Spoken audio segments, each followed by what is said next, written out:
spent so many months trying to fix the computer. I'll go shroud. I learned how to. I Dearest. learned how to be IT.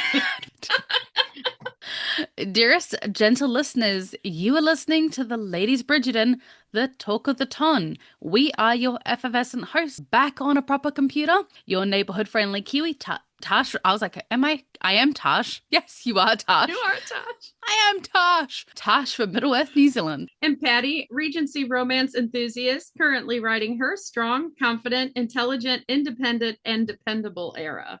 I'm Groot. And I wanted to use some of those words I sent you. They're fantastic. You know how I love. Yes, they were really, really fantastic. Two of them I knew, most of them I did not. And even the two that I did know aren't ones that I've ever really used in conversation. Yeah, so the one I wanted to use. I know which one you wanted to use. Well, there's several. My favorite, though, is Astrovore. I'm an astrovore. My soul feeds on hope, even after disappointment, no matter what happens. And I think that's Penelope, too. I think Penelope is an astrovore, and that's why she gets through. Because no matter what happens, she's hungry for light. She's like, she's Gloria Gaynor. I will survive. Hey! Yeah.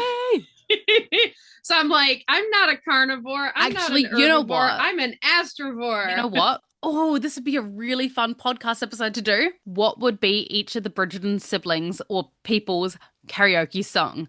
I Will Survive would be Portia's. 100%. Oh, for sure, Portia's. Yeah. And Penn's would be Who Runs the World, Girl.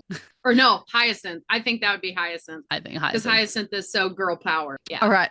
We're going to have to do an episode sometime of, each Bridgerton character's karaoke song. Favorite karaoke song. Yeah, now that I have that other AI, I might get a better picture of Penn singing karaoke. Remember, we're going to do it before? We did it in the Facebook group, and I had that picture, and it just was not be enough AI.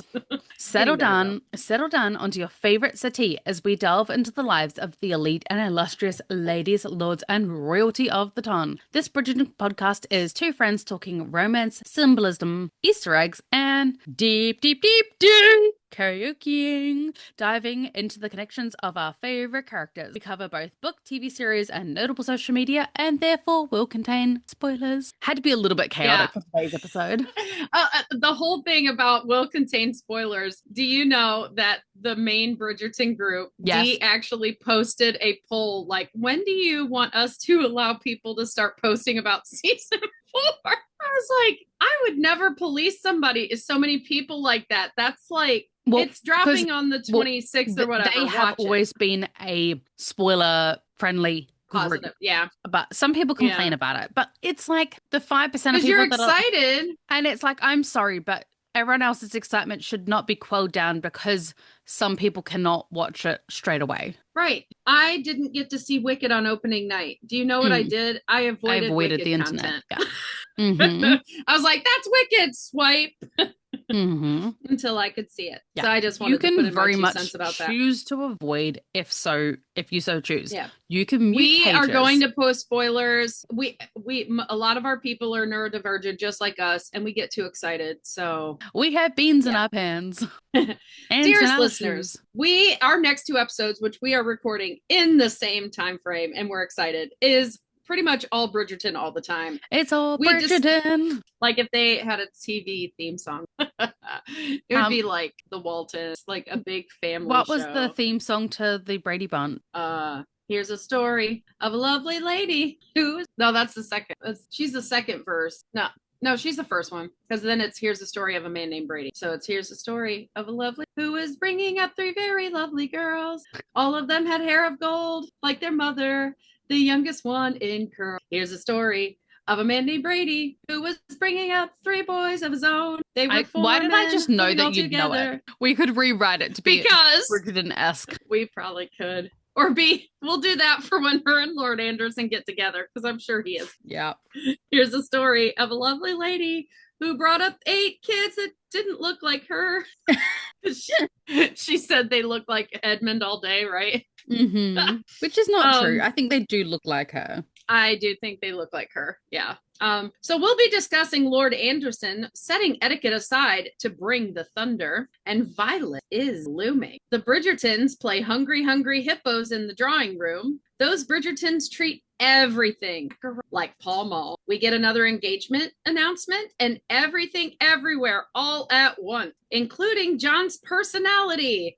And I like it. I love his humor. I like the John that we're getting. He's honestly so much more hilarious than people give him credit to be. Patty Whack, what is your pod snacks? Pod snacks. Pod snackety snacks. Okay, so my pod snacks are basically leftovers revamped because we did Friendsgiving yesterday and Kay and Dude came out. And actually, Susan came over. We met Susan. Yay! That's amazing. That was exciting. Woo! And I'm sorry, I literally had. Where's my photos? I didn't take any. I completely forgot. Rude. How am I supposed to feel included if I can't pretend I'm there, if I can't visualize it?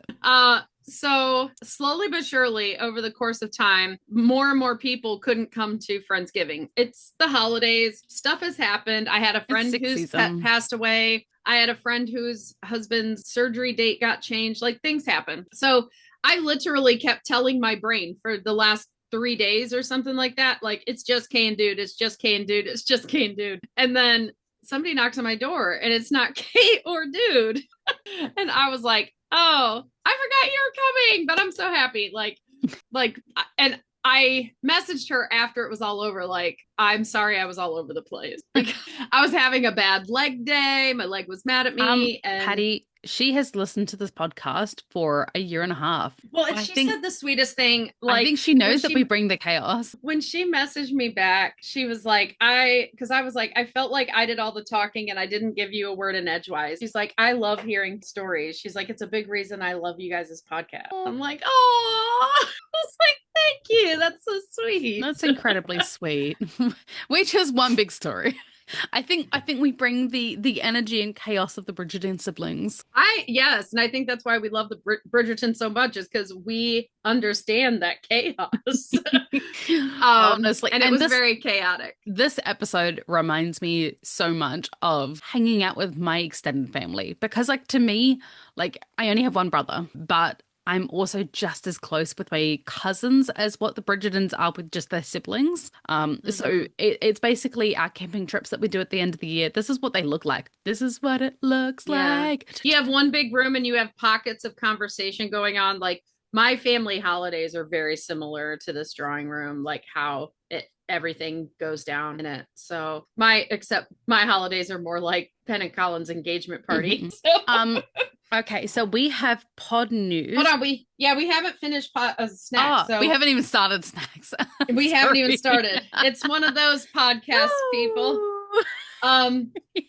So Dude brought all the stuff to make enchiladas because we thought we were having more people. I didn't know they were bringing all this, but there were so many leftovers. I'm still eating them. Only instead of eating it in a tortilla, I'm eating it and I made eclair cake. And that's my dessert. So I'm going to keep talking while you are having this conversation. I will tell them what your pod snacks are. So Tosh had her breakfast and she decided for pod snacks today, parents were away. They were on holiday and they brought her back Australian mango. And for the last however long we've been on here, we've officially been chit-chatting now for an hour and a half. No, lies. I was about an hour. But I've heard 3 or 4 times, mango's good. Okay.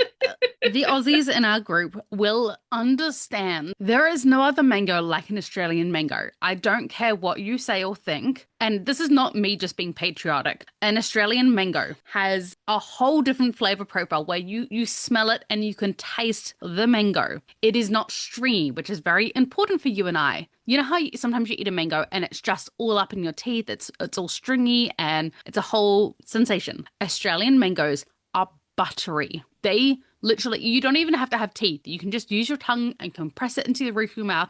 They melt like butter. They are buttery. They bioengineered a mango for the elderly? No, that's just how we grow them because we are superior in our mango growing abilities.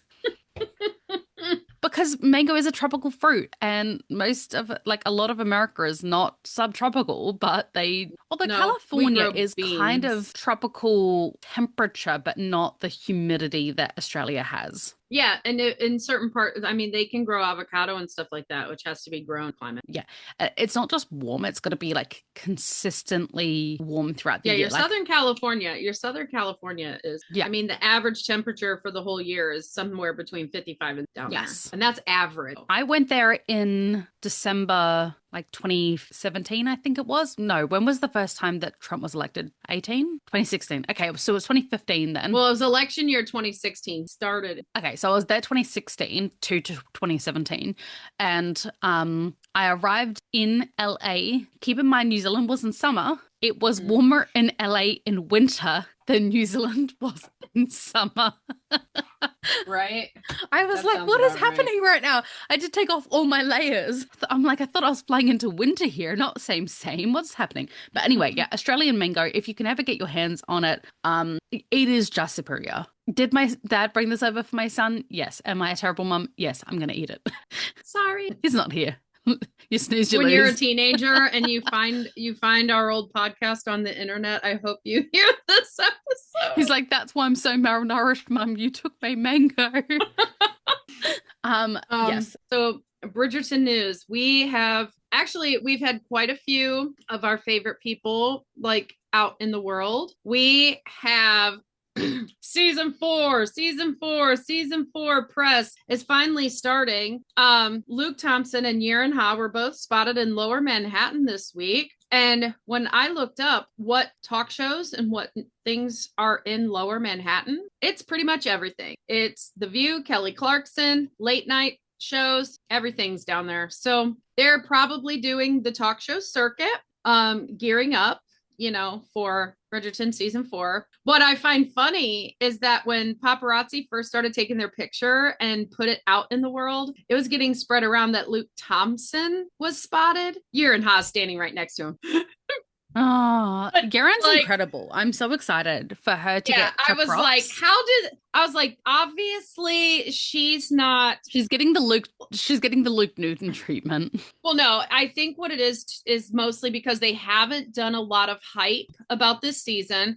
They did announce her last year, but there hasn't been a huge amount of hype in America regarding her and Bridgerton season 4. We've all been complaining about the lack of PR for season 4. That I think that in general, your paparazzi just doesn't know who she is because she hasn't been seen yet on Bridgerton. She's a new character. So, do I think that Chris Fulton's going to get the same biz as Sir Philip? No, he's a guy. Because he was in season 1. And he was in season 1. And he's a guy. And because this series, well, actually, I can't say that because obviously Nicola was the absolutely crazy. Like Nicola and Jonathan Bailey are, I think, the two that just have the most cult-like following.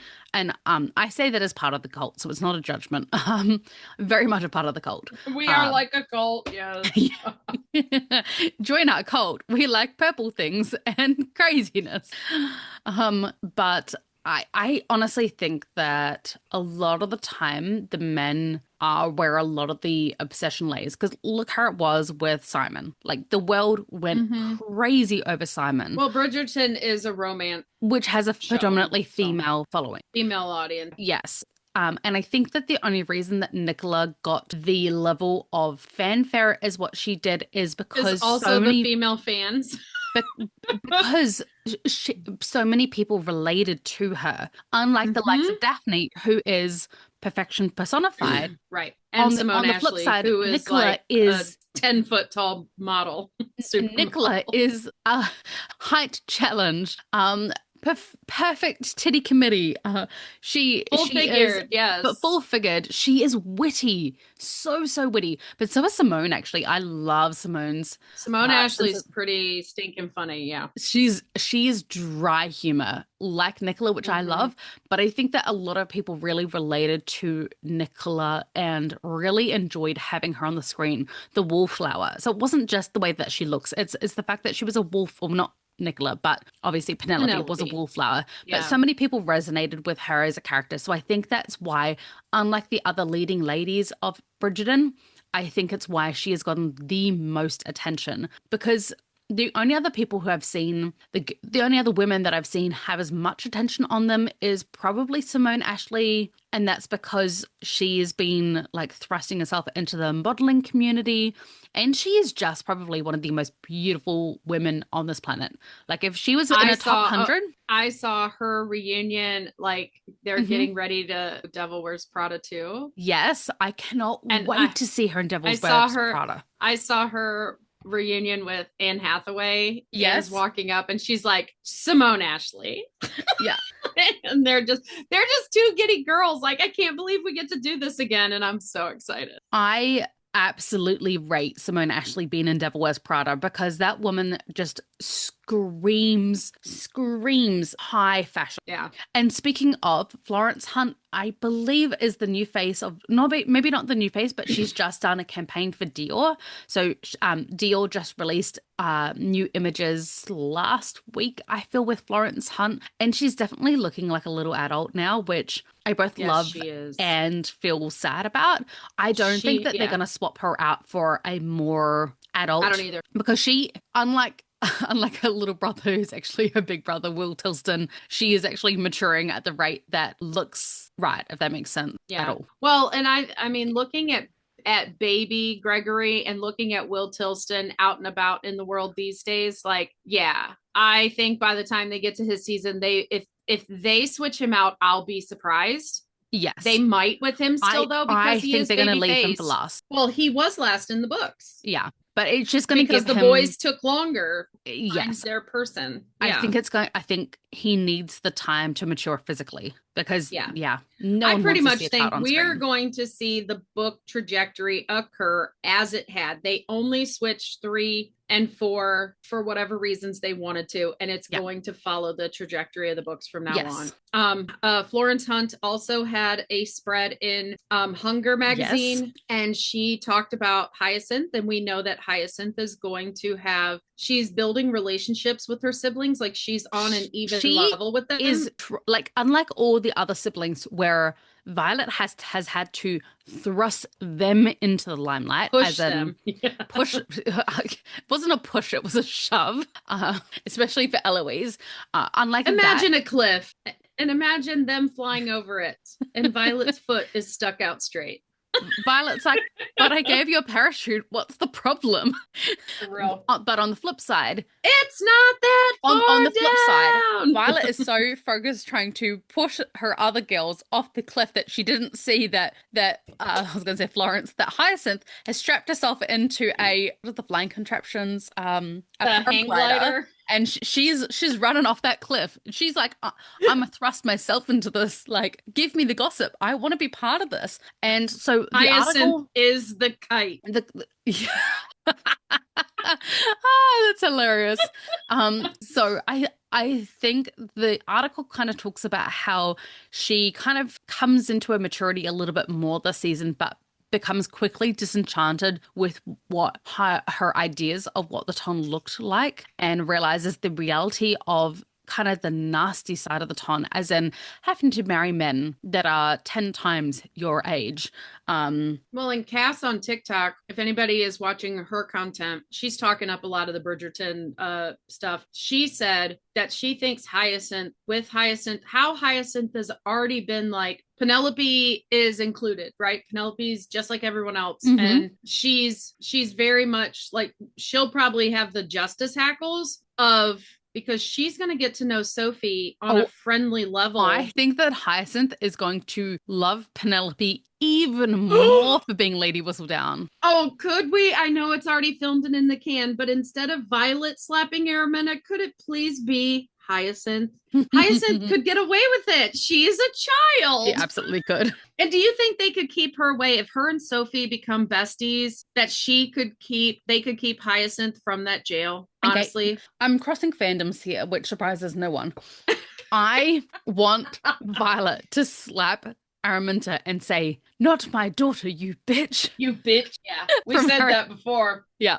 Yeah, the Harry Potter scene where someone goes after Molly Weasley's kids and she's like, "Not my daughter, you bitch." But like, because Sophie's going to be in Bridgerton house and because the dynamic in the house Yeah. is going to be a little bit different. So Sophie is not going to be nannying the young Bridgerton cousin children or whatever, because Eloise is not going to be, and Hyacinth are not going to be necessarily volunteering to babysit. You know what I mean? We haven't seen that before. Patty. I've just realized the date in which this week's that we're recording episode is going to drop. Merry Christmas, everyone. It is currently 3 weeks before Christmas time for us, but when this podcast drops, it will be the 27th, 28th of December. So Merry Christmas to all of our listeners, and thank you so much for supporting us. We have just gone through our Spotify Wrapped, and for the first time I realized that like it gives me so many more details than previous years, and that podcasts also get a Wrapped. Thank you so much to Bess, Jacqueline, Sarah, and Patty for being some of our top listeners. Quality assurance purposes. If it pops up on anyone else's Wrapped playlist, please send it through to our Facebook page, to our email. Patty, what's the email? The Ladies Bridgerton pod at gmail.com. Perfect. Send through like what your place was. Send us your Wrapped. Yeah, we absolutely, like, it just tickled me pink that we popped up on people's Wrapped playlists. Like, tell everybody. I mean, this was our Christmas present to the pod. Like, tell everybody some of our stats. Okay. By the way, Kay was giddy for us when I showed her. We were, for 200 people, we were the top 10 top 10 podcast, and then I think it was let me pull it up. I love that we were like a marathon show that people binged us. Yes, that one was really exciting. Just loading. I have those ones you sent me that were shots. Let's go. So our new audience increased 322%. Yes. Total new audience, 322%. Total followers was up 38%.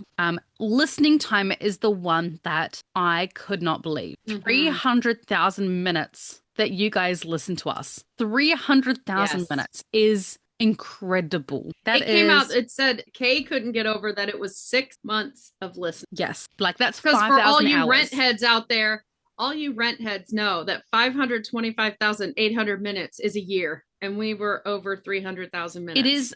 It is 208 days in total straight of listening. That's awesome. Which I just thought that was just the coolest figure ever. 5,000 hours of listening. 208 days. 29 weeks of listening.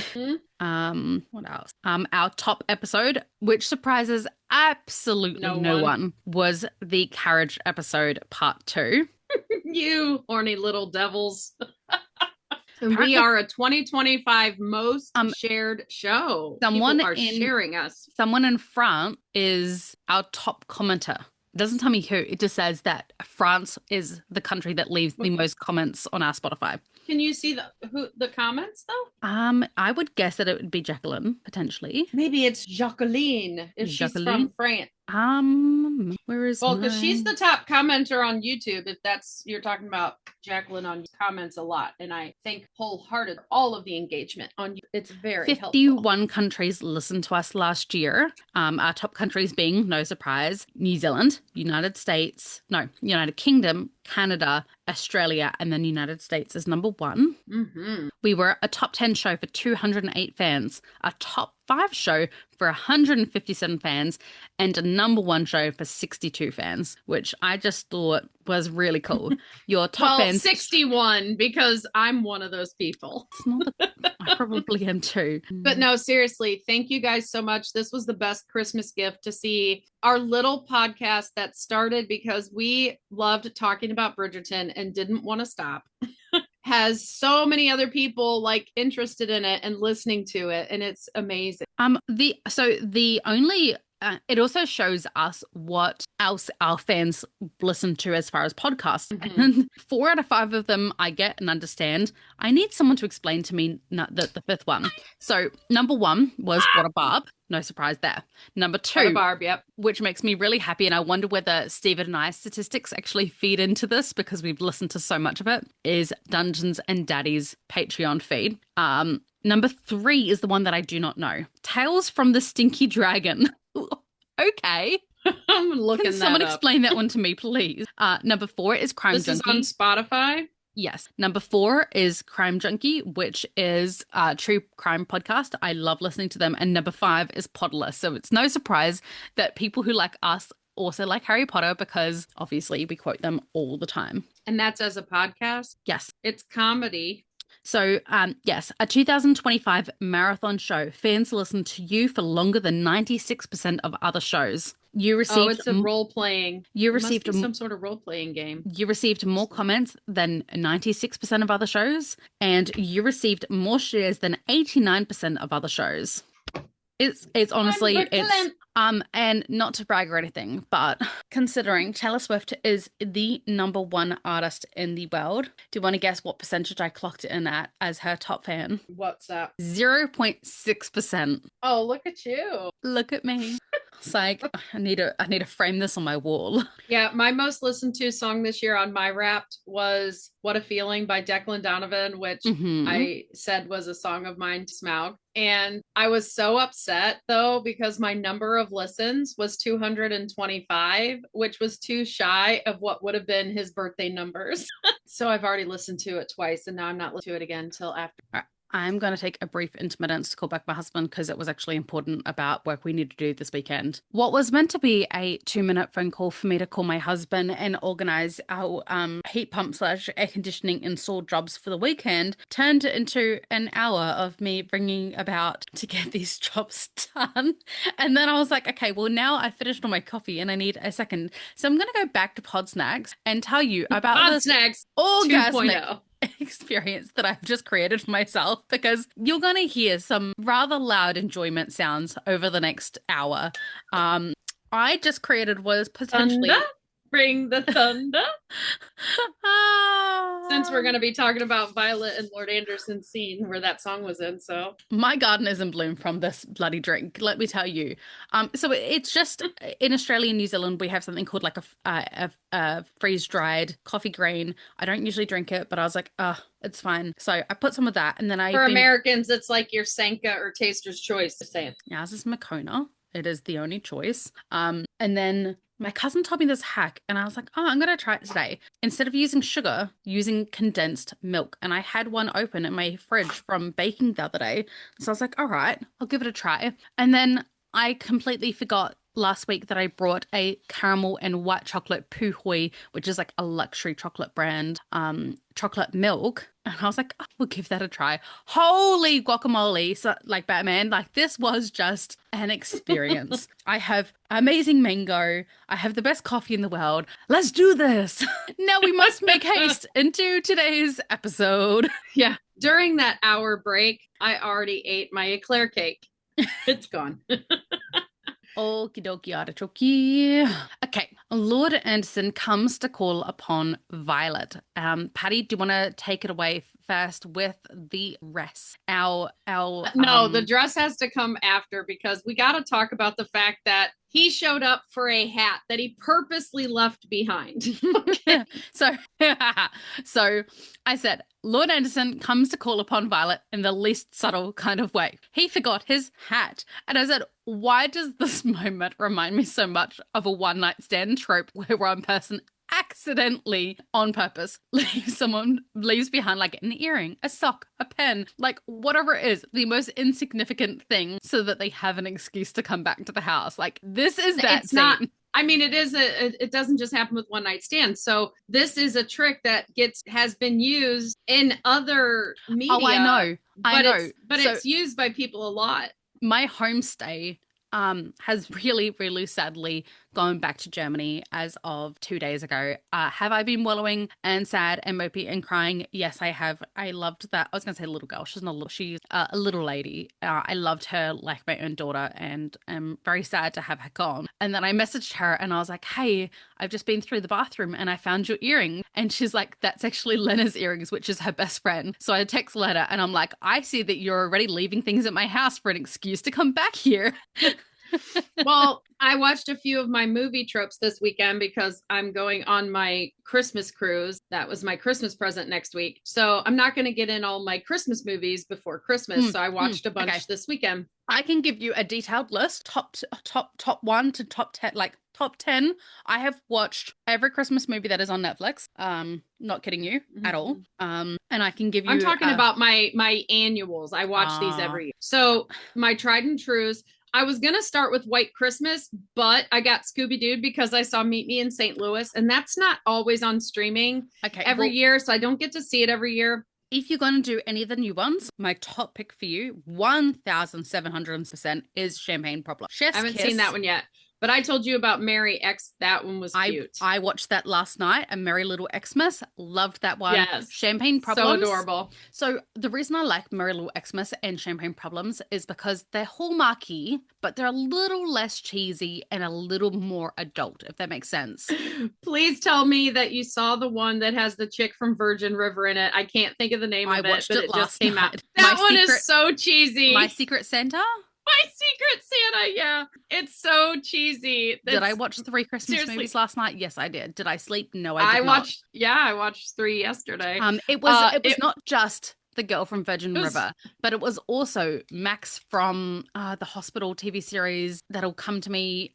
I love him in that. And so to see him as kind of a loser playboy, I don't want to work. I didn't know where he was from, but I knew she was from Virgin River. You would love the TV series that he's in. And he's the main character. So I was really surprised that they had a movie with 2 main I lost my job and oh my gosh, my daughter got into snowboarding academy. I know. Like, it's not hard. I know. But I loved the brothers. That's really... I love the brothers. My Secret Santa, Merry Little Xmas, both fantastic.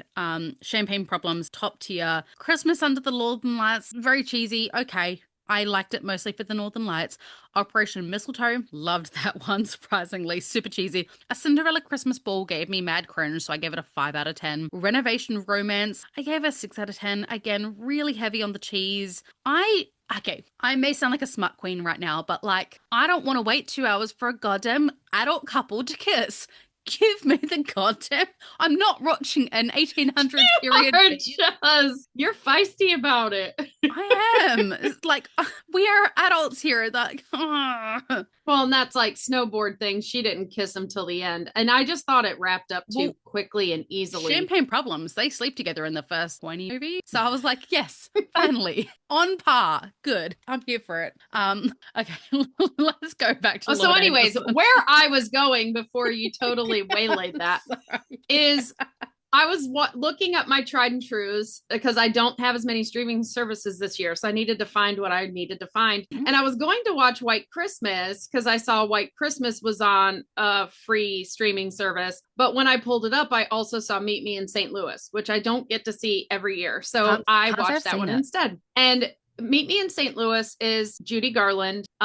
And a young Maureen's her first name, O'Brien. She plays Tootie, who's the youngest daughter. But Judy Garland, it's a family that lives in St. Louis. The dad's a lawyer. The girls are, of course, trying to catch a husband. They're trying to get married. This man gets so good. The two younger girls are wreaking havoc because they're both little devils. And then the dad tells them that he's got promoted and they're going to move to New York. But it's always aired at Christmas usually because there's a Christmas part to it. As they go through the year, and Judy Garland, that's where the song Have Yourself a Merry Little Christmas by, Judy Garland's version is in there. But the boy she likes is the boy next door. And she has to meet him. He just moved in. He's only been living there a few weeks. So they get him, introduced to their brother so they can invite him to their brother's going away party because he's going away to Princeton. And during this party, she does a little singing act with her little sister, and they have to use 2 chapeaux, men's hats. The men brought hats and set them on a table. Mm-hmm. So they used 2. She remembered what hat was his. She used his. She put it in the bread box in the kitchen so that he would have to look around for it. And he would be one of the last ones to leave because he couldn't find his hat. Funny. So it's a thing. Mm-hmm. So it's totally, and I love that. I love that they make it. Votes out, everyone. Did Violet hide his hat in the bread bin so he'd have to come back? No, he left it on purpose. He could have sent a footman. He admits it because she's like, well, were you in the area? Like, it is highly unusual for a gentleman to come back himself because he forgot his hat. He would just send a footman. Footman would talk to footman. She wouldn't have even found out, yet she's walking down from the drawing room. So one of her servants is like, Lord Anderson's here. And she was pinch, pinch cheeks. How do I look kind of thing. Okay, people, it is a day for many not so brief intermittences. I'm so sorry. Because we are going away at Christmas. Press time. We need some additional funds because cooling solar in our house, the water filter, chlorine was so bad.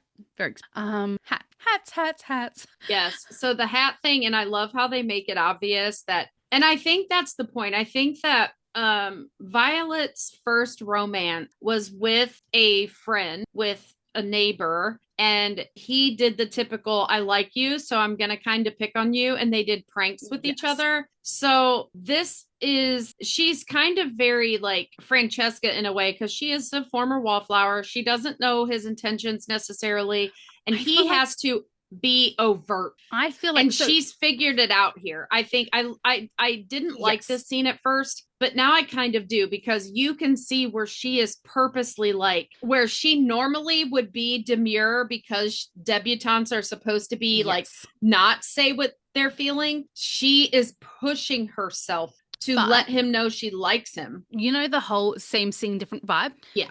You know what the scene reminded me of? Was that the scene where Francesca stops John and then asks him if he's just being polite, talking to her, asking the questions you're not supposed to ask because you know the intention of what you're asking. And I think that they're both really awkward about the fact that they both know that he could have fetched it, but opted to come himself.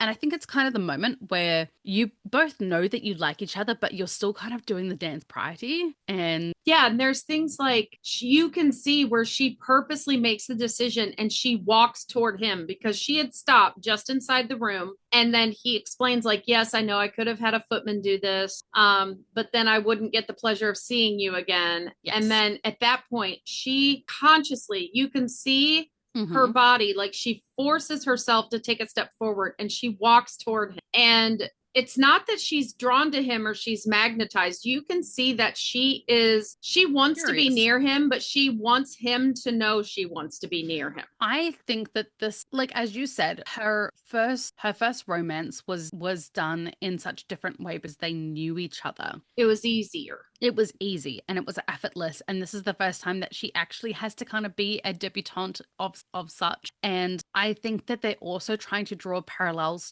between her and Francesca as to why it's so different with John, but it's not really when you actually look at it closely.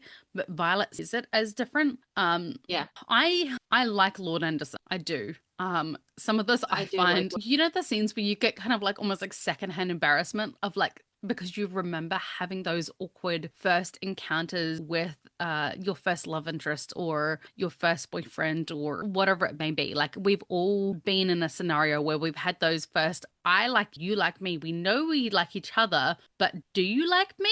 Like, well, and I'm going to say something. I'm going to throw something out there because I know that in the first teaser that went out, I know it. I swear it in my heart. And it's a Mandela effect now because it's gone. But I know in the very, very, very, very, very first teaser that we got, there was a small snippet of Violet in a darkened bedroom with her hair down with Lord Anderson. You see her turning toward him. And I was like, oh my gosh, Violet's getting her garden tended this season. Like, so sure of it. I do believe that there were a lot more scenes that were cut. Yes. And what I'm getting at is this conversation almost feels awkward. Like two people got a little too drunk and stuff happened. And now it's the day after, the morning after, and the do you really like me that much kind of awkwardness. Yes. And where so I feel you like that, them and you think that they like you, but there's always that question in your mind of, do they?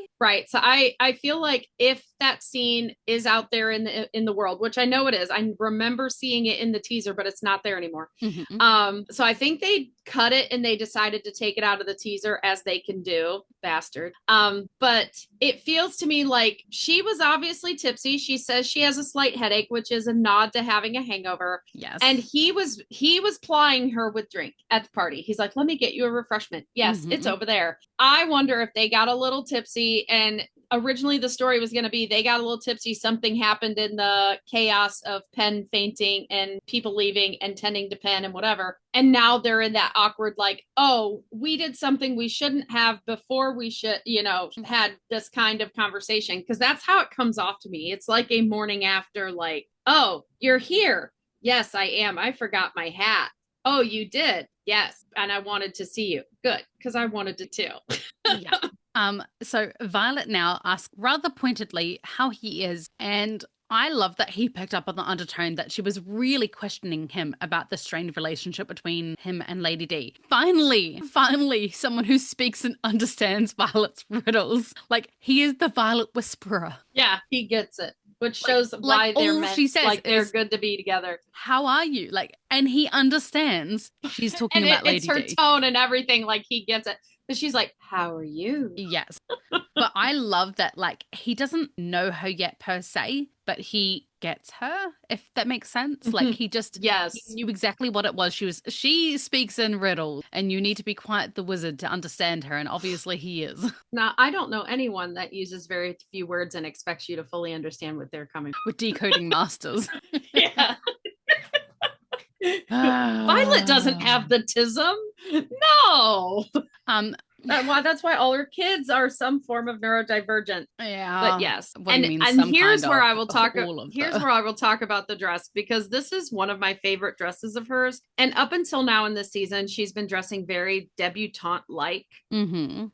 Very light colors, light blues, light pinks, light purples, very bright outfits young that I would colors. expect to see Eloise. Yes. And she's very matronly here, but this dress is beautiful. I love the arm detail and the glitter sequins on the bottom of it. But what I love the most that fits this scene so much is the whole skirt is a garden in bloom. And I didn't even notice that. And it goes to, guess where it ends? Guess how high this garden has bloomed? To basically her garden. She wants the garden tended, and there is a bloom right at that spot of the dress. And I'm like, she's a blooming. Now all we need next season is to have Violet come to go call upon Lord Anderson or Lady Danbury, and he's outside with hoe in hand tending the garden. With the gloves and everything, the little trowel. And then Violet is like, whew, like flustered, like fluttering her fan as if she's about to faint. When they get to the point where they're gonna be physical themselves, it needs to be in a garden, like maybe his flower garden at his country estate or something. And you mean like how Daphne and Simon in the, not Avery, what do you call it? The gazebo thingy. Yeah. But like, say he's a country lord, and it's quiet there. So he probably tends a garden, kind of like if Charlotte would have ever gone out with Farmer George into the fields and like been lowered into the field kind of thing. It's very Poldark. It's occurred in Poldark and other shows I watch.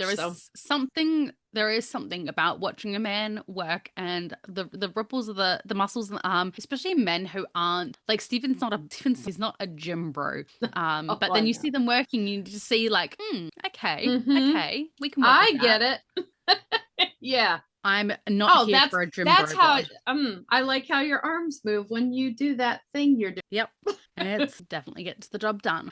So Marcus brushes off the strain as kind of just a mere childhood grievance. Well, and to be fair, he doesn't fully know what it is yet. He doesn't. He's making assumptions. He is. And you know what they say about assumptions? They make an ass out of you and me. So I kind of didn't like how, without even kind of knowing what it was, he was just, and granted it was in a way, but it was also a very deep trauma of Lady D. So I don't really like how he just, it's just childhood, doesn't matter. Well, I think because he made the assumption, and Violet jumped on it very quickly as well, because she married a man who was the first boy, but he was the youngest of, and he had at least two sisters older than him.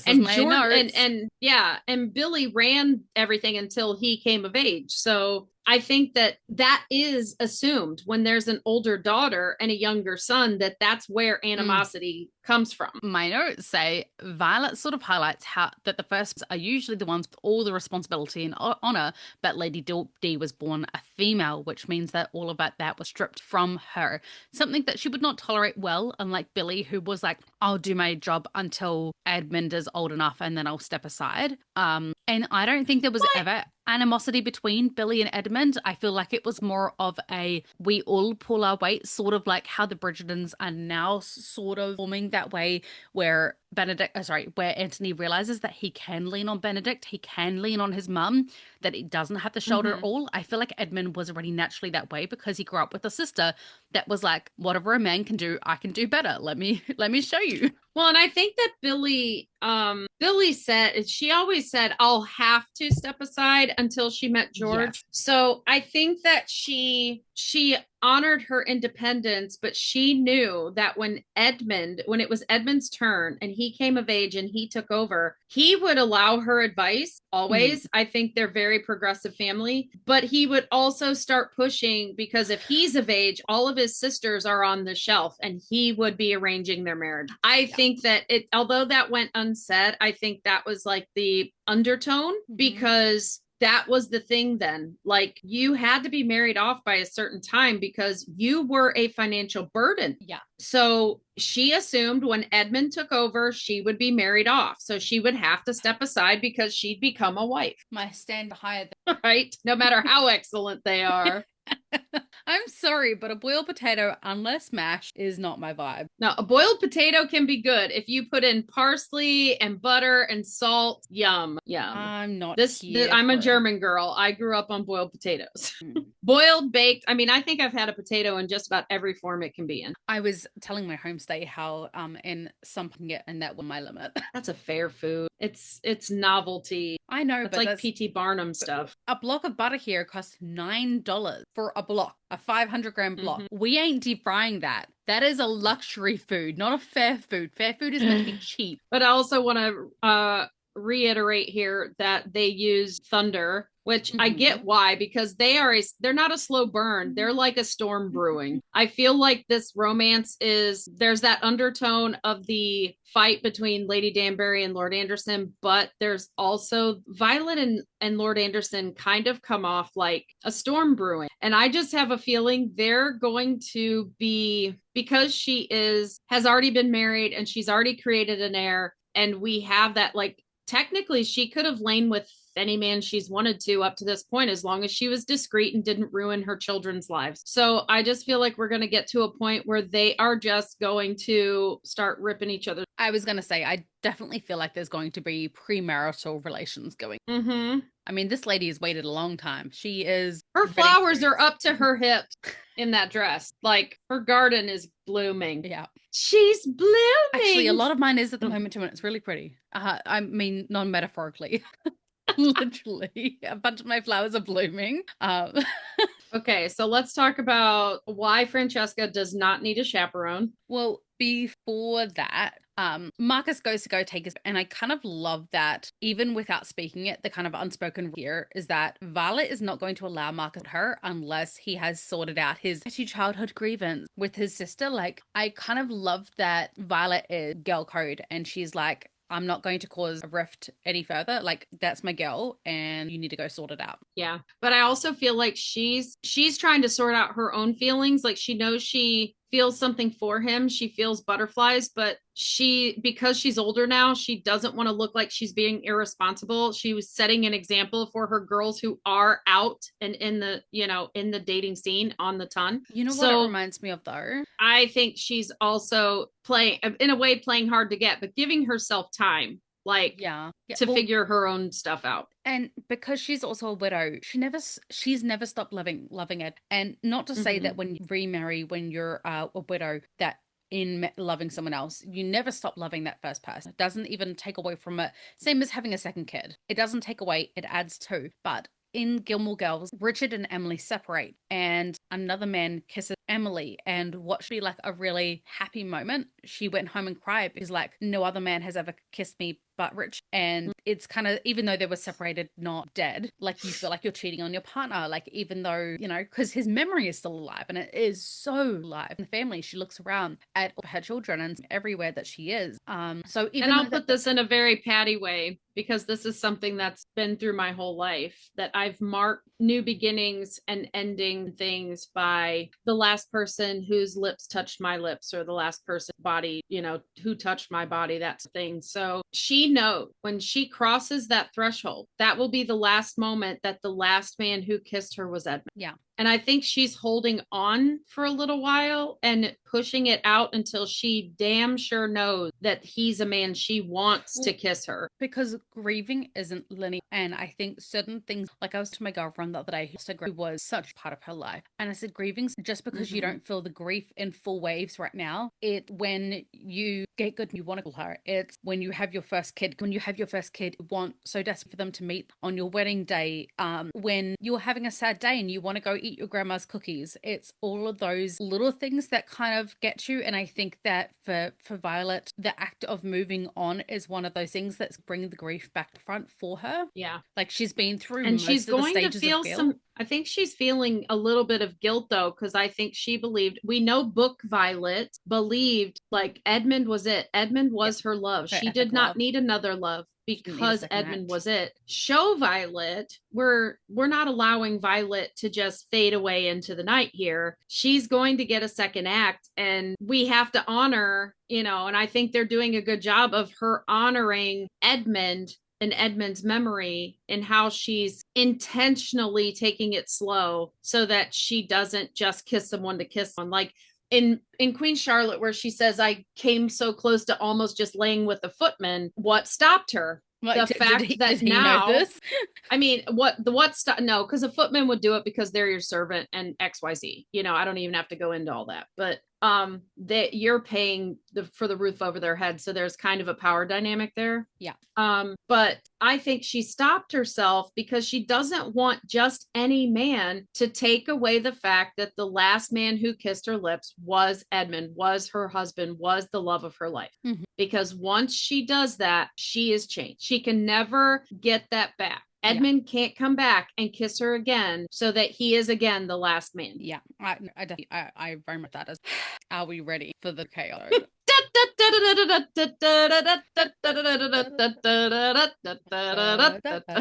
go to the circus. Even without Benedict this here, is the greatest show. Even without Anthony here, this is like, to me, this is Pall 2.0. This is Chaos Colin. It's not even Chaos Colin. You know who it is? It's Chaos Gregory this time. Hold on. This is when your parents leave to go have a date night and you leave kids in charge for the first time. Like, that's how it feels to me. It's controlled chaos, but they know mom will be back any minute. Benedict, who is supposed to be the oldest sibling in the room, is acting like the youngest. And Hyacinth is trying to be like, man up, dude. Like, come on. Just make a decision. No, she's actually not. She is 1000%. So, like, Violet entered the drawing room and she just sees her kids fighting. She's like, I'm not even touching this. She just strolls through, like, Do you notice that she doesn't even really give us Len, John, Jessica? They're like, she's like, no, because she's deep in her head. She's blooming. No. You know what? Her brain is on something else. It feels like she's like, they're so boring that I don't have to worry about those two together, because it's like two cardboard pieces in the same room. Like, what are they going to do? Rub together? Oh no. Well, that was my point. I mean, it's in my head notes. I didn't write down notes this week, but in my head notes. And I told you I wanted to talk about this because Violet would have never left Daphne. She was Daphne's chaperone. She never left being near Eloise in season 2 when Eloise was attending a ball. She has been up these girls' butts this whole season until Francesca chose John. Yes, and I feel like they know that the relationship is solidified and they're just waiting for them to make it formal. But I have a lot more notes on that later on, because obviously how they react is very interesting and telling. But Macaroon. Okay, firstly, we have another glitch. in this, like within episode 5 and 6, we've now had 2 glitches, but there was different editing There's a couple teams. because the Gregory stealing the macaron twice is the same cut. They just used it twice. So there's a glitch around 8 minutes 30. I mean, between 8 minutes 30, 8 minutes 33. I can't tell exactly because Netflix is really on your phone and tells you how much longer you got of an episode to go, not how far you're into an episode. Yeah, how much you've done. Yeah. Yeah, so it's kind of annoying in that way. So I think it was about 8 minutes 32. The screen is on Benedict and it cuts away to another screen for a second. Again, cannot pause on it fast enough to be able to, like, I wish there was like a slow-mo. Like, you know how on an iPhone, how if you're in a video and you can kind of go by image by image within the video to like slow it right down. Netflix has it on mobile where you can change the speed. But it's like a micro that it skips. Because trust me, I didn't find that out because of the carriage scene and the internet. I sped it up and slowed it down. Yeah. Always. Yeah. So I can't tell. It just kind of looks like it does go to a black screen or something. Can't really tell. But it's just like, are you guys kidding me? Like, this is a multi-million-dollar franchise, and you guys are like, your budget is multi-million to make this, and you are having multiple glitches within this. What is going on?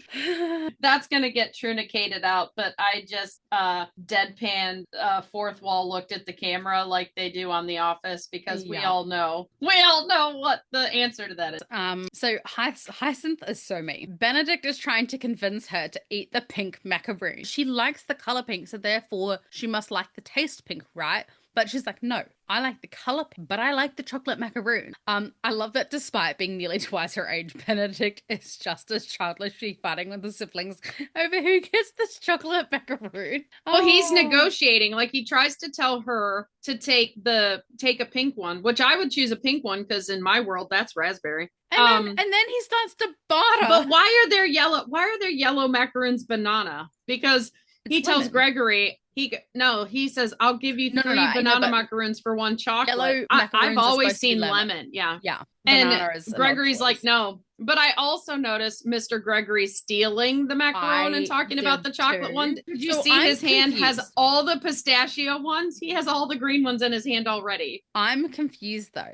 Pistachio is arguably one of the best, to be fair. Caramel, a pistachio. My favorite macaroon is from a specialty macaron shop, and my favorite flavor of time is a birthday cake macaron. It is phenomenal. I've heard of them. I haven't had one. My favorite macaron flavor is lemon. I could never stop eating lemon macaroons. Like, if I started, I could just keep going. I told my homestay that I have to buy a macaron mat, then I will make macaron, then I will eat macaroons, and I'm already chunky enough without that in my life. The chunk makes me will mad. Never end. It'll go on and on again.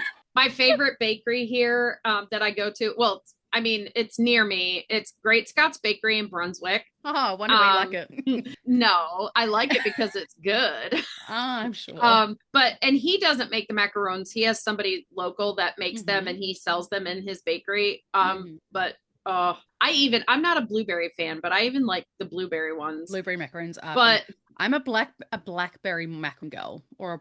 But you could probably. I haven't tried this because I know sometimes the guy makes them and sometimes they don't. But you could I'm thinking of calling. I would love to get macarons to do for a Bridgerton watch party. I will, because I just found out I know there's a tea room here. I've always wanted to go, but I've tried to schedule the tea room a couple of times for Bridgerton-esque type things, and I found out from Susan, who also lives locally to me, she's never been to the tea room either. So I'm thinking about scheduling time to have a tea. If we do have tea and then do a Bridgerton watch or something, I think that would be. Tosh is actively texting you, Di, right now in the middle of our recording.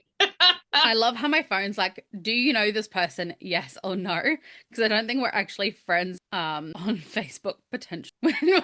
Di's coming to stay at my house for 3 days and we're not friends on Facebook. That's actually funny. Really funny though. Because she has it so you can't add someone. You can't add her. What's up with that, Di? Yeah, she doesn't want to be my friend.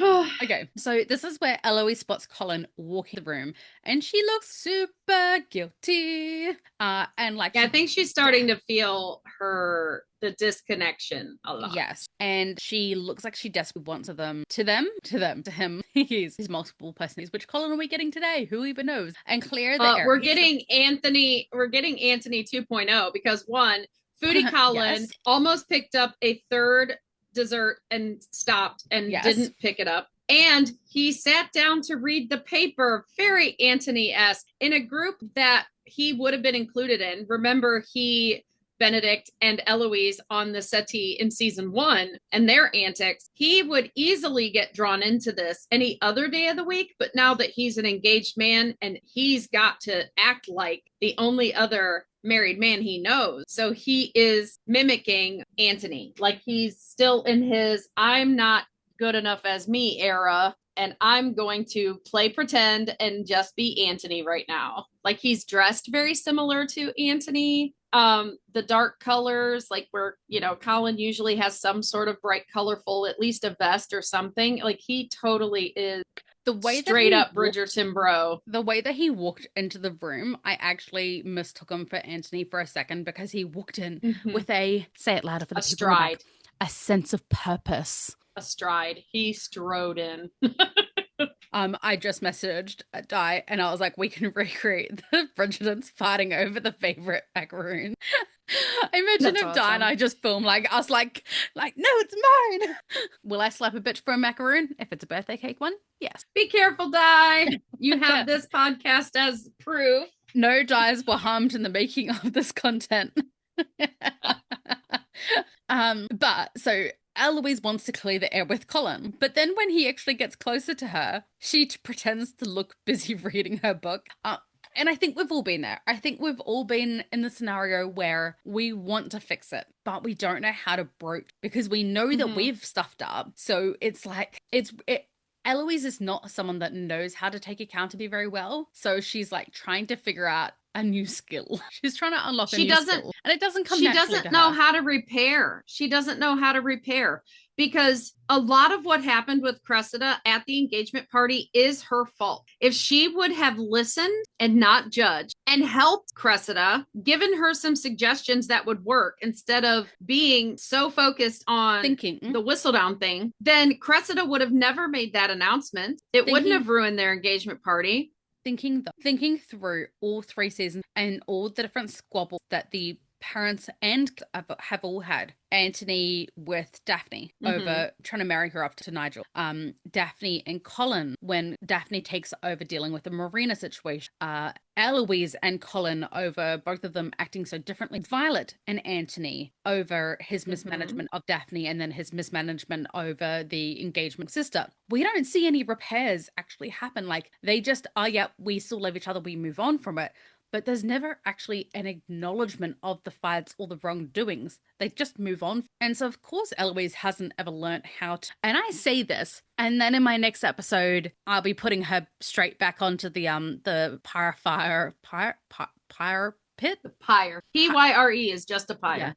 Pyre pit. It sounds very... Well, there's fire pit. It's a pyre and pit. then a pyre. Pyre just a stake. Pyre. We're gonna burn the bitch. Stake. Burn the witch. Yeah, we're putting her under a house. We're taking her yellow brick road red sparkly shoes. Like, oh my lord, get your words and hear me out, because Sarah will be glad to hear me say this, because where Eloise is right now is all of her own doing. Yep.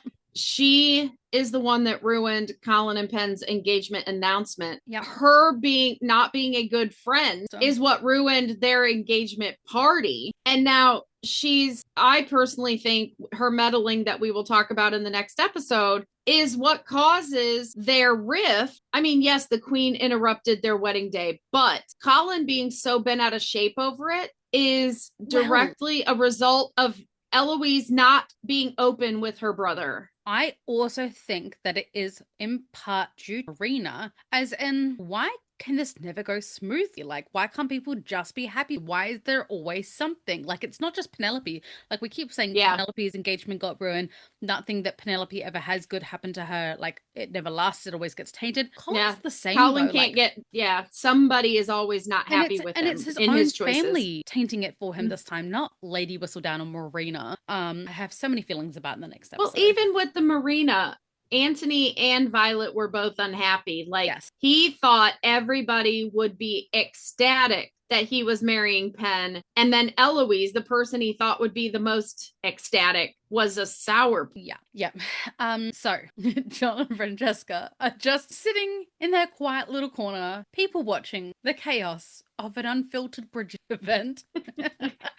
Right. You call it an event because they take the picking of the last macaroon as an Olympic sport. Yes, there was a lot of drama over a cookie. I mean, I get it though. And it's not even about, it's just about wanting to beat your today. I think it is because back then, I mean, almonds, were they really prevalent? And you have to make a macaron with almond flour. So I think they're not. I think even for the Bridgertons, the macarons were a treat, not something they could have. Just almonds were known and used in England in the 1800s, but were not a common everyday food in the Republic. They were an imported, very expensive item, primarily consumed by the upper class or as a special holiday. Yep.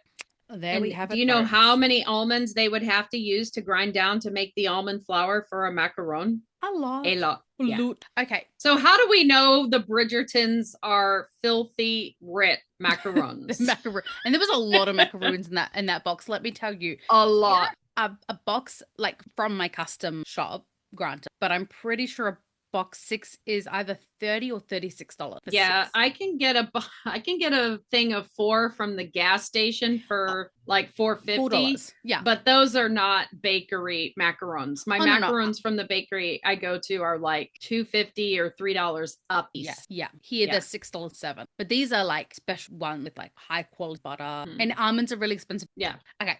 So Francesca tries to convince John to announce to the family about the engagement, but he seems absolutely terrified of them, as if he's in a room with caged animals, afraid one will bite his hand to get the last chocolate macaroon. He's afraid one's gonna get loose and come his way. That's exactly how he looks. He's like as long as they're occupied with macarons, they're not going to attack me. Yeah. They're wild beasts. Why would you send me there? Like, I think he enjoys watching them and kind of being on the outskirts of it. Like, he enjoys people watching them. He likes watching a family that love each other and are close and can be so open with each other, as long as he's not expected to be in the midst of it. Yeah. I think he watches them very much like somebody who comes from a very small family who gets invited to a house that's a very large family for the first time. My cousin's girlfriend, he broke up with her about 2 years ago, exactly that reason, because she would come to our family. They're back together now.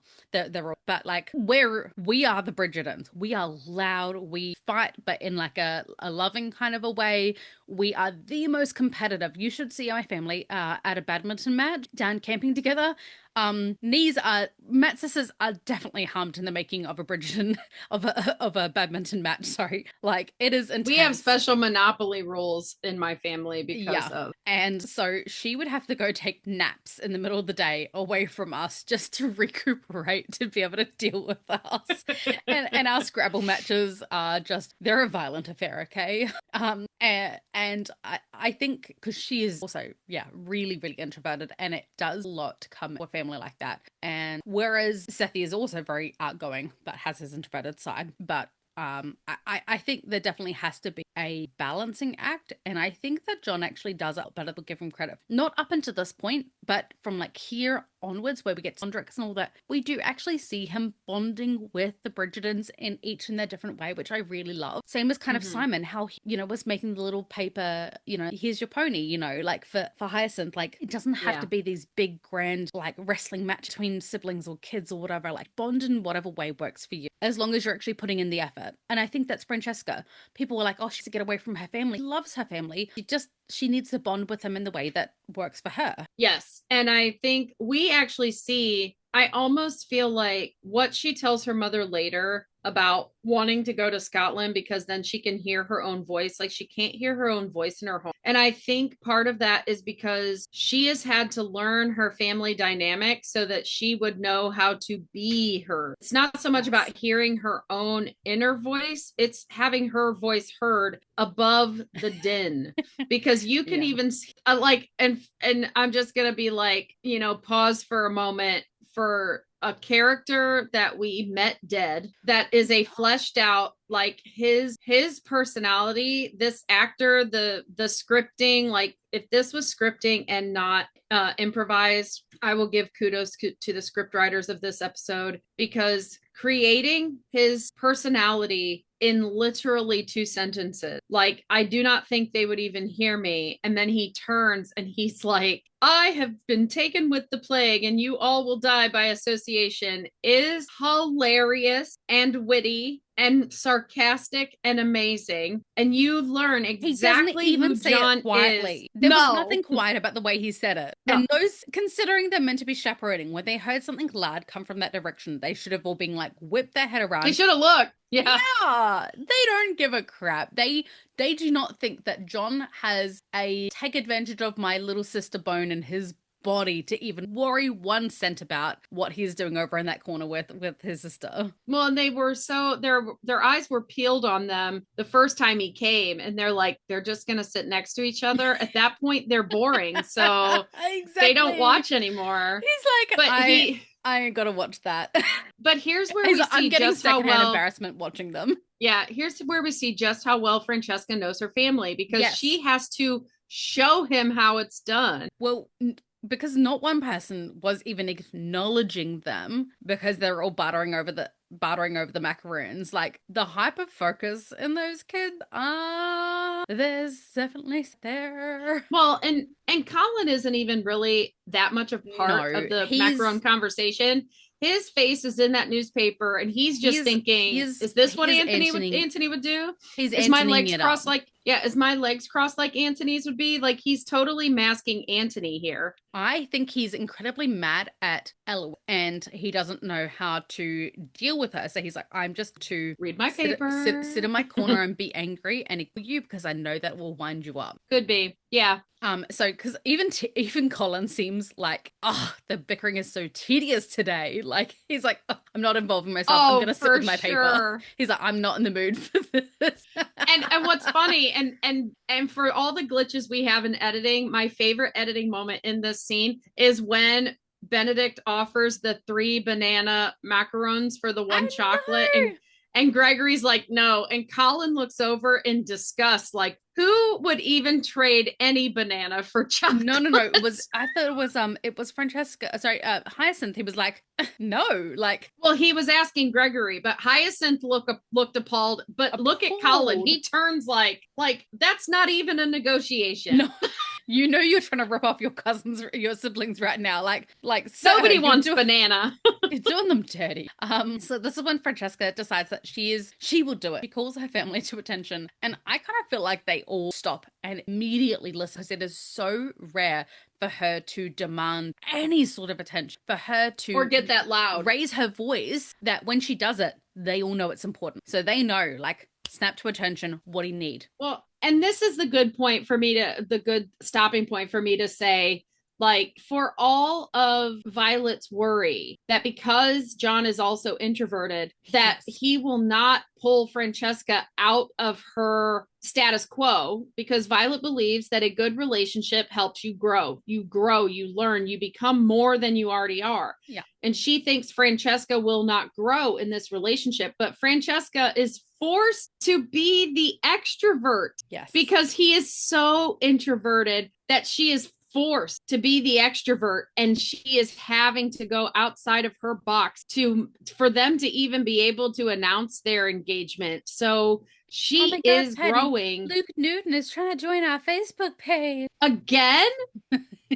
Well, and I wasn't being condescending, but so Kay and Dude stayed the night at my house. They stayed overnight because she drives a couple hours to get here, and dude, her fiance, they're working to get into the EDM electronica scene or whatever. And there's somebody big in that. Like, I don't know about shit about that, right? Mhm. I love that they're into it and they're trying to help get him immersed in this and actually make a career of it. Yeah. And there's somebody who's pretty big in it that followed him on reference, his name is Bobblehead in the scene. His, what do you call it? Persona? Yeah, Bobblehead. Yeah. So if you guys want to follow Bobblehead, do it. There's a plug cave for you. But so somebody big in the scene followed him and they both had that excited moment. I was privy to that excited moment of them being like, oh, he's following you. That's great. Yes. And I was just like, do you know how many Luke Newtons follow me on TikTok? Yeah. I probably have nine Luke Newtons. There's a lot of Lukes out there. So this is when Francesca gives the floor over to John, and everyone turns to stare at him, and it's like you feel throat physically closing up face with all the focus. His face when she does that, John has something to. He looked like, how dare you? He was not thrilled. Yes. No, and sort of reminds me of Simon in that manner of he's so afraid of stuttering, but in John's case, he's so afraid of saying the wrong thing or being the words catching in his throat. And so Patty and I had kind of discussed off mic a little bit earlier on in our discussion, and I wonder whether or not John's father was abusive towards him, both physically and emotionally, or one or the other. Like, I don't think one trumped another, but usually when there's abuse, there's because, and not to say that people can't have anxieties and introversion and all those things of that abuse. Absolutely, like there is all sorts of. Oh, and the scripting in the show tries to make it seem hereditary, that his mother is just as introverted, or whether or not it is just like. Because from it's what it reads as, and same as his mother, where it's just that the social aren't quite there. And well, I mean, at some point in life, you kind of learn what you're supposed to say. It's not something that naturally comes in. You have scripts for different situations. Yes. So one of my favorite books, I can't remember, she's a really famous writer, but it's called House. It's about a young boy, and he goes for social lessons, teenage girl over, and she ends up getting killed by accident, and it turns out to be his brother in this whole roundabout scenario. But he goes to her for social lessons on how he's supposed to apply in different situations. And that sort of reminds me of John, but the difference being is that he has been trained on how to be a lord, but not how to socialize, because his mum and family is so introverted that it's basically has only ever been him, his mum, Michael, and his mother. It's just been as long as I can kind of remember in the books. And so I don't think they ever really had to learn how to comport themselves in large groups of people. Even Violet says that, as much as they're strolling town one day with Francesca, that like they're very introverted, they do with others. So I think that he probably likely does have autism and has never had to learn the cues that a lot of others. So he knows how to comport himself as a lord, but not necessarily as a society person. And that's why, like, he thought telling Anthony, I've heard such good things about you or whatever, would land, because it normally would. That's what you're supposed to say. Yes. And it didn't land how it should. And he got flustered after that, because this isn't going well. My normal scripts are not working. Which I feel like a lot of other people would have kind of picked up from Francesca, kind of the way that she talks about the cheeky nature of her siblings. Like, oh, I'm pretty sure my brother moved out because of my piano playing. Like, that was a very statement. He is a very cheeky, sarcastic person. And so then when Anthony responds by being his cheeky, sarcastic self, oh, you must know my family then. I said the thing that I was meant to say, but you didn't say the thing that you were to say. Because I think too, coming from an autistic point of view, in a private conversation between two people, you can say more than can in a situation that's at a social function. Yeah. And I think it was okay for Francesca to be cheeky when the two of them are talking, and he probably took it as flirting. Whereas when Anthony did it, is Anthony flirting with me? When Anthony did it, he's like, he's a lord. He's like, he's supposed to be serious like me. I thought this was going, but I'm not entirely opposed. Like, I just think that to him, because it's a social function and it's a gentry, like an earl meeting a viscount, and technically Anthony should have been way more formal because he as an earl was a higher title and he wasn't. I think it just threw him off. Like, Yeah. he's not following social rules. I don't know what to do now. So, Okay. and the fact John, that he focuses on the fact that she says he has a small announcement and it's about small. their wedding. I And know. he's like, small. Yeah. I kind of feel like this was her undertone to her mother, as if like it is going to be a small wedding. Mother, do not get excited. A small announcement for a small wedding. Do you pick up the word here? Small. Yeah, but I think she was trying to make it sound like it's not that big of a deal for him because Downplay she it so knew that he he was doesn't. gonna, so Yeah. he doesn't freak out. But he's like, we're getting married. That's just huge. Why are you saying small? I want to be accurate. Yeah. Yeah, no, I definitely see both sides. So he finally says, "We are to marry." And Violet's initial reaction seems genuinely pleased. She's smiling, she's laughing, she's jovial. Like everyone else seems to be a little surprised, which confuses me because what else did they think that John was there courting her for all that time? Like, I think they kind of thought he was a little bit just asexual. Well, here's what oh, I love I because forgot you were here. when Colin announced that he and Penn were engaged and they Everyone was saw just who it ecstatic. was, they were, I mean, literally floating and ran across the room. Mm-hmm. So when Colin sees, you see him turn in surprise to everyone, and you see him see nobody getting up. So he's the first one to set his paper down and go to get up. Colin, being the good sport that he is the first to jump up and congratulate them. And I love this because he knows what it's like to be on the other side of that and he wants her to feel fully supported. And I think he likes John. I think he does actually like John. Same as Anthony. Yeah. I think Benedict's a little bit more. Benedict likes. He does. He's Have just we seen him not like someone yet? No. But Benedict's a little bit more floaty. Like he loves love. He's happy for them. His reaction, I think, is actually one of the cutest. Because Benedict he gives him the last macaron. And gives him the last chocolate macaron. And I don't know why, but the sentiment is so stinking cute after how they all fought over it. And he's like, no, he's been fighting over it. No. If you listen to the conversation, like, you are one of us now. You will be fighting over the macaroons from now on.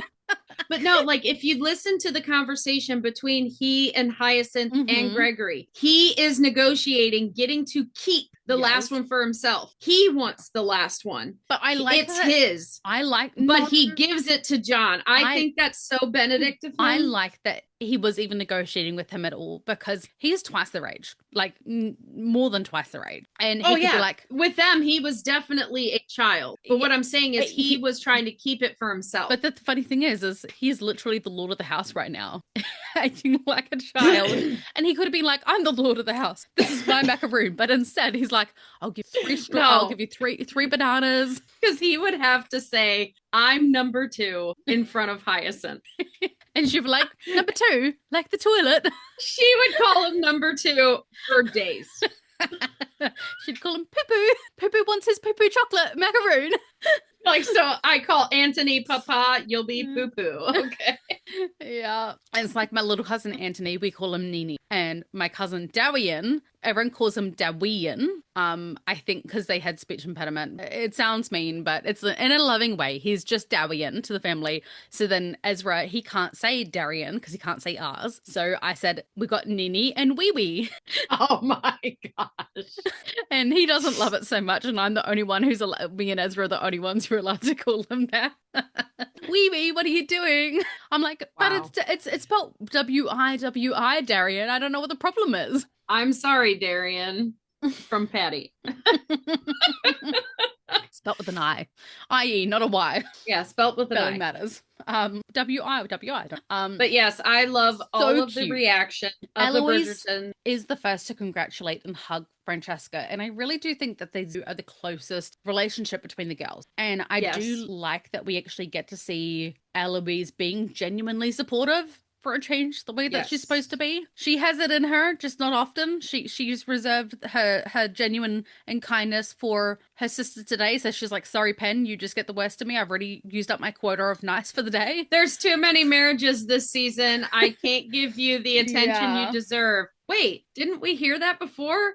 That was written in Jess Brownell's notes. Yes. Hyacinth, the ever golden retriever of the girls. Her energy says, what a beautiful bride that she will be, equal only to Daphne and Kate. And when Colin looks ready to say something, she adds, she didn't even see him. She's She just didn't going through see the him. list. She didn't see him. Yes. She did this all on her own accord and adds, and Penelope, which made Colin so happy that Yes. I she's love just how he was included. so ready. He is so used to defending his little pen. He was so ready to defend her, but Hyacinth included her, and Naturally. he got like she naturally is supporting Penn, and And it he's wasn't getting even that an afterthought. sisterly right. He loves it. He's getting that sisterly support that he expected from Eloise and didn't get it. Yes. One. And two, here's somebody who champions Penn Yes. all the time, Yes. and he doesn't. She just gets to be equal and a part of everything in his world for one moment, and he loves it. I love that because we've lost Felicity, that Yes. we still get this close between Hyacinth and Penelope like they would have had in the book because of Felicity. Yes. And that Penelope's always been around. So I think Hyacinth is going to be a Hyacinth slash Felicity relationship, because Florence Hunt in her interview in Hunger said that Hyacinth is building relationships with their siblings now on an older level, not like just children, you know, and that they don't always go well. And the only sibling left in the house, because Gregory's at Eton, is Eloise. So I think she and Eloise kind of fight about something, or, you know, whatever. And I think she turns to Penn, and I think she really develops a sistership with Penn, and I can't wait to see it, because Penelope, the character, lost a lot when they did not include Felicity, because the one person that Penelope had where we truly got to see Penelope as a 360 person, like as a complete character, was with Felicity, because she was, you saw her as sister, kind of a little motherly. She was her chaperone, so she was still out in society. And we lost that with Felicity. So I hope Hyacinth kind of steps in and picks that up. So Penn, we still get to see that side of Penn. Yeah. You know? So I was having a conversation with a girl named Jessica in the Bridgerton page, and she also had some on how they're going to play out the next few seasons. And kind of, I do want to do an episode on this. Actually, need to do with new knowledge. We have some 5 coming out. Probably do need to make a new episode just centered around play out, all that kind of thing. But not that we didn't just do one, but we'll keep it up. The season 4 updated, and I said it was updated because it's going to change as we get new information. Yeah, it is definitely changed. I know I've already got my point, so I'm just going to continue on because we are sorry I interrupted you. It's already no, it's no good. We are over the 2-hour mark at this point, but I feel like we actually have been keeping it under like the hour and a half mark recently, so people can just have a nice merry. Here's a 2-hour episode. People love the Bridgertons together, and so do we. And there's so much to talk about that's going on that. I mean, there's just like a point being, because we were about to forget it. Yeah. As we're talking about Hyacinth possibly being a Felicity type for Penelope in the future, in this scene, she's wearing a very un-Hyacinth color. She's mostly in yellow, and it's a more yellow that's flattering to her, but it's very Penelope light yellow from season 2. Like it's kind of creamy, but she still has the pink ribbons. So she's in yellow and pink, like Penn always starts the season as in 1 and 2. Keep in mind that Felicity and Hyacinth were 2 of the biggest hunters for Penn. For Lady Whistledown in and actually Hyacinth, because keep in mind when this book takes place, Hyacinth is on the market. She is the last sibling to be married off. She's already Felicity is already all but engaged. Like they are very solidly on the market when this is all going on. And unbeknownst to them, they are actually a great source of information for Penelope because they're such gossips themselves. Because they're such gossip queens, and they sit in a drawing room each week with Penelope having tea and spilling the beans on everything that's going on at the ton. I have no idea how those 2 girls figure out that so much of what they are sharing in that room is what's going into the article. Like they were unbeknownst her little spies. So, Violet, she says how pleased she is for them. And I don't know why she changes her tune so much later on, but she does genuinely seem very happy in this moment. And it's when she says, Queen. You make a beautiful couple. Yes. Okay. What does that line tell you? That it's all about aesthetics, nothing about how they actually get to like how they get along. That aesthetically, it's like telling, it's You'll basically make telling two beautiful pretty children. people, you'll make beautiful children. Like, you're a beautiful couple because you don't know what else to say. On paper, like she's saying, like, this seems good now, but like on paper it looks good, but in the real of life it's going to be difficult, right? She's not seeing Francesca coming out of her shell because he's that much more introverted. She's not seeing Francesca try very hard. Like, and Francesca has done a lot of try this season. You can see where she steals herself or she prepares herself for something and whatever. So Violet is missing that, even though her eyes are, all of her attention is on Francesca this season. She is not seeing the growth that is occurring right before her eyes.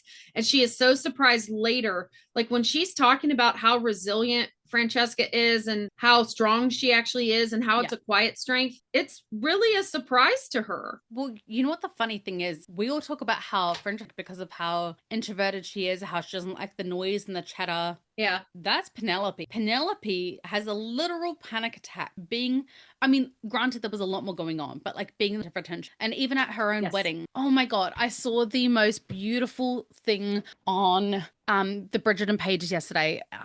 Do I save it? No, I'm just going to say it now and then I'll just re-say it as if it's brand new information when we get up to the wedding episode. And it wasn't a meme. It was just a picture with words. And the words were talking about how Colin and Penelope were literally living out their vows as they spoke them. Yes, I saw better that. Or worse, we will love each other through it all. They were having the worst fight of their lives. They were having the worst fight of their lives, and they still got up there and they said their vows and they put it aside for that day because they knew that no matter what they were going through, they will choose each other through it all. And I'm getting the goosebumps because I think it's so beautiful. It's so true, though. Like, and I think you and I talked about that a lot when we first started the pod. Yes. About that's why friends to lovers is my favorite trope, because you have known each other for so long. You've always had love for each other. Mm-hmm. You just didn't realize what it could be, maybe, or you did know and you were afraid to say. Whatever it is, because most of the time friends to lovers is two people who love each other, but they're afraid to tell each other because they're afraid of what the outcome will be. There's a new movie coming out next year that is exactly this trope, and I can't wait for it to come out on Netflix. The people we meet on holidays, or the people we are on holidays, or some iteration of those words, and the people we meet on holiday. Yeah, so good. I cannot wait for that movie because that is exactly what you're describing. They love each other, and they both know they love each other, but they're like, no, we're just. And I swear to God, if they don't end up together in the end, I will punch Netflix in his stupid face. Oh, Netflix is male? Yeah, can't you tell? Very masculine and dun dun. That's not a female. Dun dun. Yeah, like, but all the shows. Well, no, you know what Netflix makes me think of is a male writer. Who was it? Oh, do you remember the movie As Good as It Gets? Yes. With Jack Nicholson? Yeah. And he's a writer and he's a recluse. I hate him. And somebody asked him, like, how do you write so well? And he goes, I just think of the most vapid, whatever he says. Yeah. And that's what I write. And that, like, he writes for women, but he hates women. Like, that's kind of how Netflix feels to me now that you're saying it's a man. Yeah. And then you're trying to scroll and you're trying to find the things that you're trying to look for, and it's not there anymore. Netflix. And they put it in some stupid place. It's a man. Yeah, but I will say this to you. In my recent culling of streaming services based on their non-corporate practices, like the things they choose to do, you chose well. So I kept Netflix. Yeah. So you have Bridgerton, and you get to I literally only have Netflix now. No, I'm talking about what they choose to do as a company for who they choose to align with and what their values actually are. Yes. And I kept Netflix. Well, after the whole debacle with Disney, I was like, outies. Don't like the drama. Yeah, I'm outies. Disney, outies, Paramount Plus, outies. Hulu was with Disney, outies. Honestly, I don't even know if we have it here, but I consider Hallmark at Christmas time because, like, I'm an absolute, I can't use that word on the pod, it's too rude. I'm an absolute S for a Hallmark Christmas movie. I love Hallmark Christmas movies. I cannot get enough of them. And they had such a good Black Friday deal for Friendly TV that has all of those. Mm-hmm. I almost did it, but I didn't.